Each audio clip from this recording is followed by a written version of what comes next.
SRKCSC JRS YouTube चॅनलवर आपल्या सर्वांचे परत एकदा स्वागत आहे। या चॅनलच्या माध्यमातून आपण शासनाच्या नवनवीन जी तसेच शासकीय योजनांची वेगवेगळी अपडेट आणि माहिती घेण्याचा प्रयत्न करत असतो। तर आज पण आपण अशाच प्रकारची महत्त्वपूर्ण अपडेट पाहणार आहोत। मित्रांनो, लेख लाडकी या योजनेसंदर्भात आपण माहिती घेणार आहोत।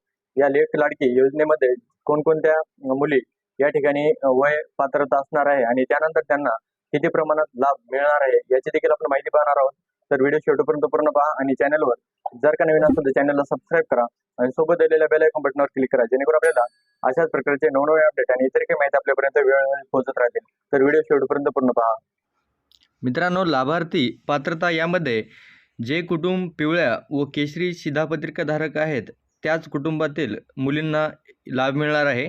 आणि यामध्ये वय जर म्हटलं तर याच्यामध्ये आपल्याला 1 एप्रिल 2023 रोजी व त्यानंतर ज्या मुलींचा जन्म झालेला आहे अशा 2 मुलींना ही योजना लागू राहील। आणि तसेच एक मुलगा व एक मुलगी असल्यास मुलीला ही योजना लागू राहील। आणि तसेच लाभार्थी कुटुंबाचे वार्षिक उत्पन्न 1 लाख रुपयापेक्षा जास्त नसावे आणि यानंतर लाभार्थी हा महाराष्ट्र राज्याचा रहिवासी असणे आवश्यक आहे आणि त्यासाठी आपल्याला तहसीलचे रहिवासी प्रमाणपत्र म्हणजेच डोमासाईल आवश्यक आहे।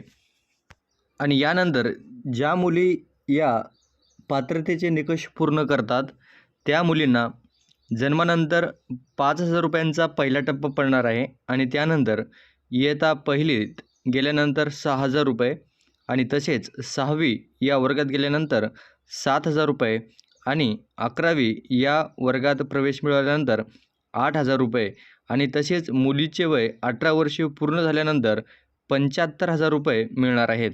आणि असे एकूण 1,01,000 रुपये रक्कम त्या लेख लाडकी योजनेमध्ये त्या मुलीला मिळणार आहेत। आणि यानंतर आपल्याला हे फॉर्म ऑफलाईन पद्धतीने अंगणवाडी सेविकेकडे द्यायचं आहे आणि त्यासोबत जे लागणारी कागदपत्रे आहेत ते पण आपल्याला त्यांना द्यावायचे आहेत। तर अशा प्रकारची महत्त्वपूर्ण अपडेट आपण या ठिकाणी घेतलेले आहे। अशाच प्रकारच्या नवनवीन अपडेटसाठी आपल्या युट्यूब चॅनल लाईक करा, सबस्क्राईब करा आणि सोबत दिलेल्या बेल आयकॉन बटनावर क्लिक करा, जेणेकरून आपल्याला पुढील हे अपडेट वेळोवेळी मिळत राहतील। तर लवकरच भेटूया एका नवीन अपडेटसह, नवीन माहितीसह। तोपर्यंत धन्यवाद।